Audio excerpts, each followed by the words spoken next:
tinesting, sinuri, siniyasan. Ang resulta? Super effective ang Shield sa pagpatay ng bakterya at virus. Shield Antibacterial Soap. Believe ang mga eksperto sa Philippine Nurses Association. At si Mami, Tiwala ako sa Shield. Shield Antibacterial Soap. Napatunayang mabisa. Ang mga nurse, tiwala. ACS. Oh, so good! Komeo so tanghon! So bagay sa bawat selebrasyon. So easy, so dami! Komeo so tanghon! Komea Sotanghon. So good. Sotanghon. Galalala Falcon! Galalala Falcon! Ang bango ng sampayan, tara na magsayawan! Calefabcon, amoy nakaka-joyful.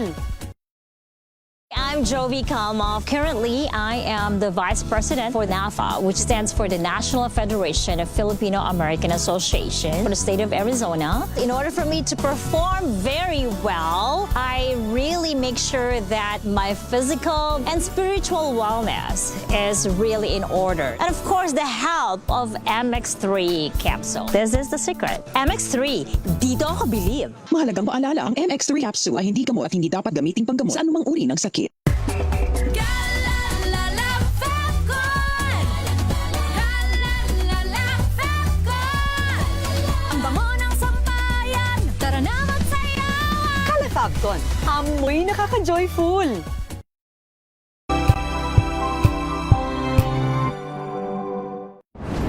Kung good vibes ang hanap mo, dito ka na sa sigurado! Mula sa mga istoryang nagbibigay ng inspirasyon hanggang sa mga kwentong may dalang solusyon. Mga balitang pampagaan ang pakiramdam at papaganda ng araw. Hindi lang ba sa good news, kundi the better news. Mula Lunes hanggang Biyernes, 1:00 ng tanghali sa DZRH TV.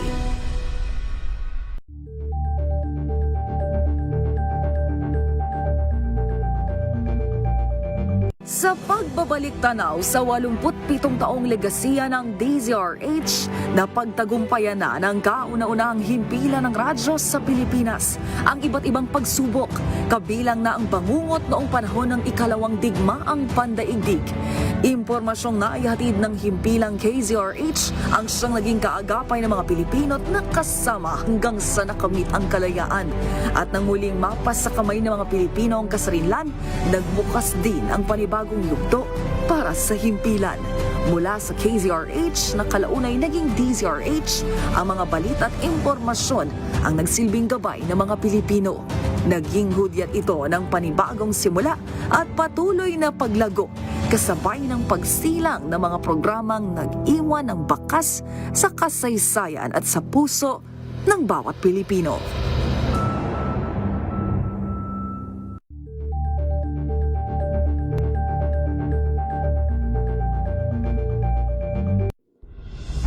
Tuloy-tuloy ang pagtulong, tuloy-tuloy ang pagseserbisyo at tuloy-tuloy ang balitaan kasama si May Binauhan sa Operation Tulong mula Lunes hanggang Biyernes.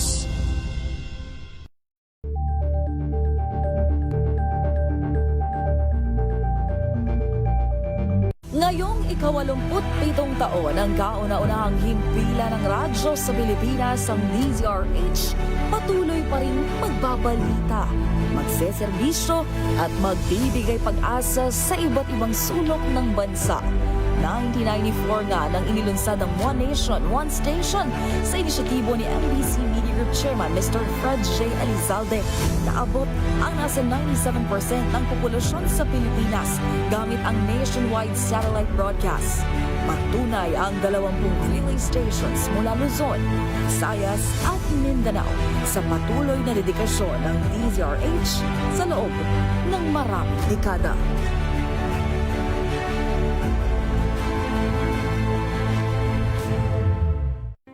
Angel po si Angelo Palmona sa giiwan sa inyo na isang magandang umaga. Maraming salamat. Life goes on! Good morning, Lakay! Good morning, Sister Ann. At good morning. magandang mainit na umaga. Angel po si Angelo Palmona sa giiwan sa inyo na isang magandang umaga. Maraming Sa salamat. Pilipinas, una sa Pilipino. If I get impeached, then that is my end. Tumutok sa pinaka-importanteng paglilitis ng impeachment court ngayong taon. The impeachment trial of Vice President Sara Duterte.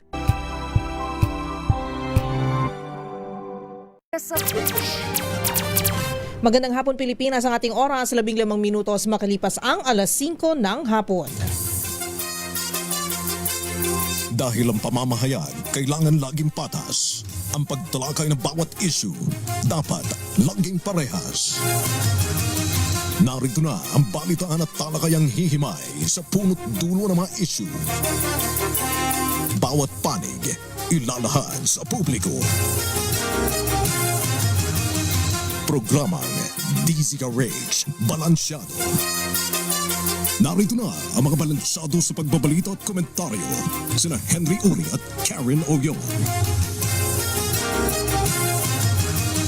Balansyado.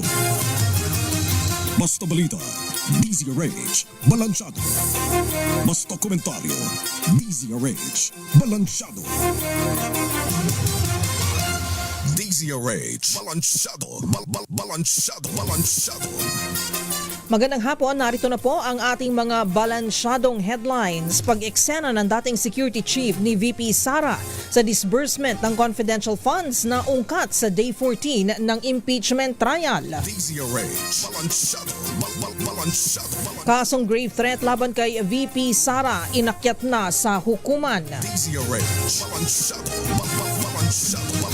Dami ng mga nasawi sa pananalasa ng habagat at dalawang bagyo pumalo na sa 26. DZRH Balansyado. Pagpapataw ng VAT sa system loss charges iminungkahi ng ERC. DZRH Balansyado.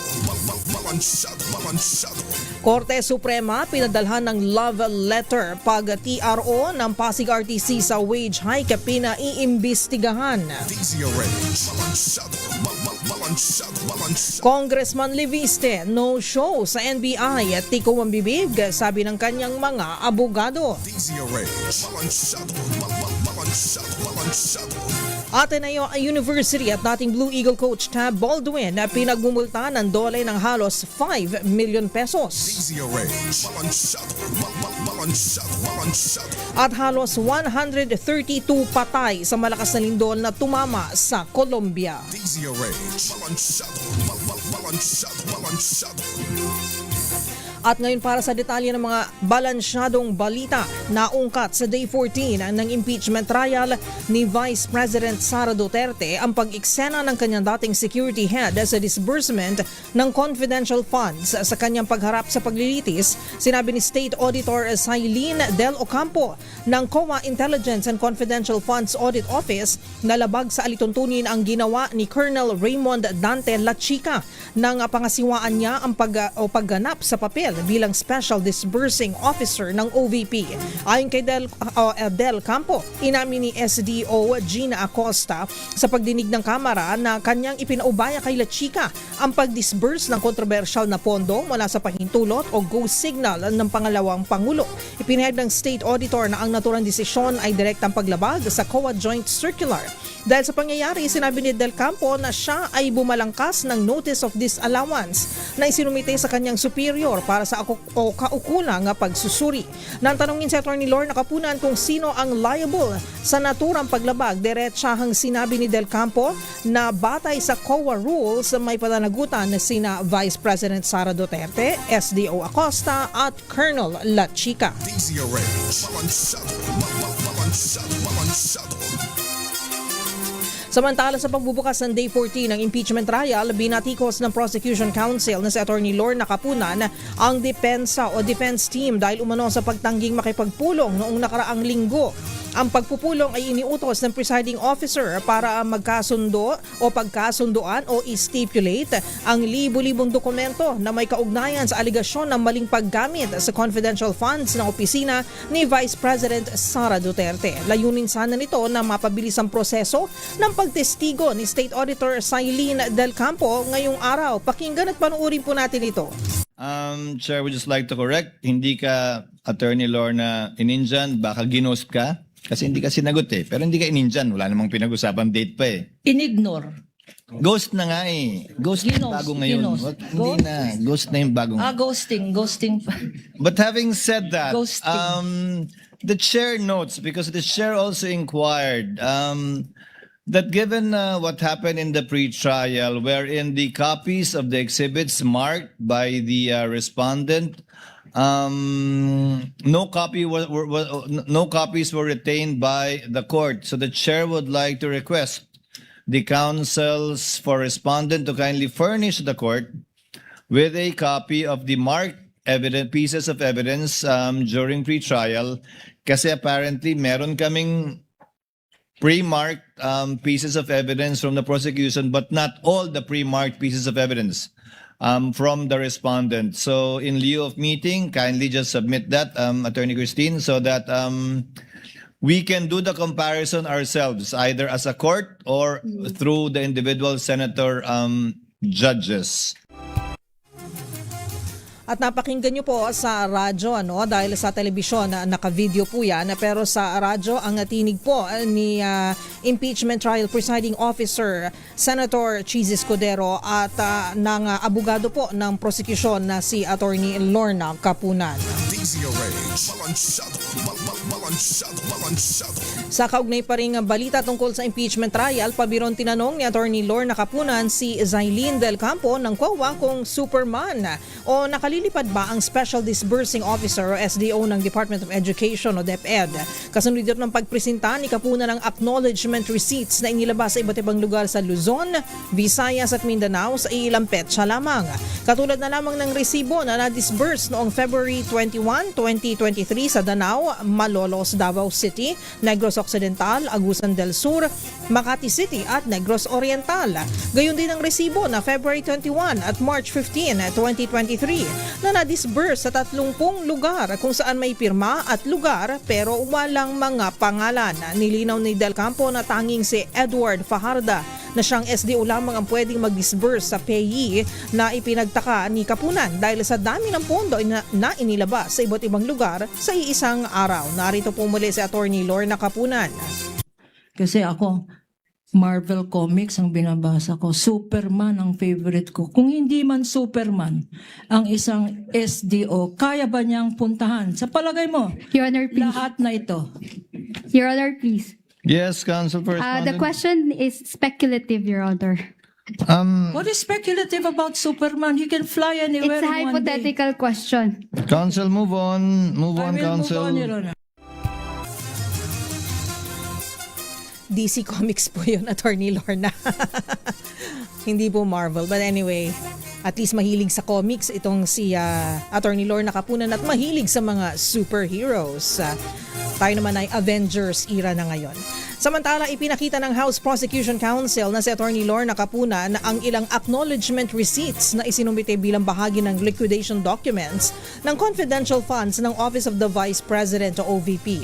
Kabilang sa mga nakasaad sa mga resibo ang 140,000 pesos na natanggap ni Pia Piato Slim para sa purchase of information, 150,000 pesos kay Ralph Josh Bacon o Bacon? Bacon daw. At 50,000 pesos kay Ann Ong Pauco. Kaano-ano kaya to ni Mrs. Hart Ong Pauco Escudero. Samantala, mayroon ding 250,000 pesos kay Hart Santiago para sa purchase of supplies, 500,000 pesos kay Fiona Villegas para sa medical at food aid, at tig 50,000 pesos kay Beth Revilla para sa purchase of information. Nakalista rin ang 500,000 pesos kay Clarice Hontiveros para sa medical at food aid, 120,000 pesos kay Jose Jokno Jr., 150,000 kay Diane maple o maple lapid para sa supplies at 350,000 pesos kay John A. Lapid para sa mga medical at food aid. Pakinggan at panuorin po natin si Attorney Lorna Kapunan. May 17, 2023, na-receive po ni Pia Piato Slim. Acknowledgement receipt. This is to acknowledge receipt of the amount of 150,000 pesos for the purchase of information received by Ralph Josh Bacon. Acknowledgement receipt. This is to acknowledge receipt of the amount of 50,000 pesos for the purchase of information received by Ann Ong Pauco. Next, 1015, pangalan ni Heart Santiago. Fiona Villegas. Kamag-anak ata to ni Senator Bong Revilla. Beth Revilla. Kamag-anak naman to ni Senator Risa Ontiveros. Kamag-anak ba to ni Public Prosecutor, Madam Witness? Binerify mo ba? Kapangalan Jose Jokno Jr. Kamag-anak naman ni Senator Lapid. Diane Maple Lapid. Meron na naman. Not once, but for the second time. Lapid family. John A. Lapid Jr. Maliban sa mga umano'y tila kamag-anak ng ilang kilalang personalidad, ilang acknowledgement receipts din ang may mga pangalan tinawag ng mga sangkap sa fruit salad. Kabilang sina Matthew N. Queso, J. Kamote, Miggy Mango at iba pa. Panuorin at pakinggan po natin ito ulit. This is P-1-8-2051 in the name of Pampano. P-1-8-2107. Queso naman ito. Queso. Susunod, Nova Santos. 50,000 pesos. P-1-8-2147. Payment for the purchase of supplies. At another one, P-1-8-2195 sa isang Sala Kasim. Inanpiatos. Purchase of information naman to. Kay Xiaomi 8. Flash on the screen. Sa isang J. Kamote. At itong mangga. Gumawa ata ng fruit salad ito. May kamote, may mangga, may keso. Miggy Mango. At yan po ang tinig ni Attorney Lorna Kapunan. Ating oras sa 5:27, meron po tayong Flash Report. Flash Report! DOJ, Department of Justice, ibinasura ang kasong inciting to sedition na isinampa laban kay VP Sara Duterte. Para sa mga detalye, ibalita mo yan RH9 Tina Nolasco. Tina? Miss Kay, kinumpirma nga ng Department of Justice na ibinasura na nito ang kasong inciting to sedition na isinampa ng NBI sa kagawaran laban kay Vice President Sara Duterte. Ayon kay Justice Spokesperson na Attorney Polo Martinez, walang nakitang sapat na batayan ang panel of prosecutors para maisulong ang kasong inciting to sedition laban kay VP Sara. Tiwala naman si Martinez na hindi konektado at hindi apektado ng isinampa nilang kaso sa QCRTC ang gumugulong na impeachment trial laban kay VP Inday sa Senate Impeachment Court. Paliwanag nito, magkaibang procedure ang dalawa kaya walang kaugnayan at hindi makakaapekto sa magkahiwalay na kaso. Ito si RH9 Tina Nolasco para sa DZRH, una sa Pilipinas, una sa Pilipino. Maraming salamat RH9 Tina Nolasco. Flash Report. Flash Report! DZRH. Balansado. Ayan po, ang flash report ni Tina Nolasco. Nako, ibinasura na nga po. Wala pong nakikita po na sapat na dahilan o ebidensya ang DOJ para po isulong ang isinampang kaso na inciting to sedition laban kay VP Sara Duterte. Ngunit sabi naman po ng DOJ ay hindi po maapektuhan nitong nangyari po na pagbasura ng kaso na inciting to sedition sa nagaganap naman po ongoing na impeachment trial sa Senado laban naman po kay VP Sara. Samantalang ating oras sa 5:29, nabalikan po natin ng ilang pang maiinit na balita. Nilinaw ni Congressman Shell Diokno na ang kanyang buong pangalan ay Jose Manuel Diokno at hindi Jose Diokno Jr. Ito'y matapos mabanggit ang naturang pangalan sa impeachment trial bilang isa sa mga nakatanggap umano ng confidential funds. Sa Facebook post ng mambabata, sinabi niyang matagal nang ginagamit ito para sirain ang kanyang pangalan at integridad. Sagot naman ni Diokno sa mga trolls na pilit siyang idinadawit dito na tila inamin din nila na mali ang paggastos ni VP Sara sa naturang pondo. DZRH, balansyado. Samantalang ating oras sa 5:30 na po ng hapon, babalikan po natin ang ilan pa sa mga maiinit na balita dito lang po sa DZRH Balansyado. Ako po si Miss O, Miss Karen Oyong. Diyan naman po kayo. Ang oras na yan ay hatid sa inyo ng Sa Sakit ng Ulo o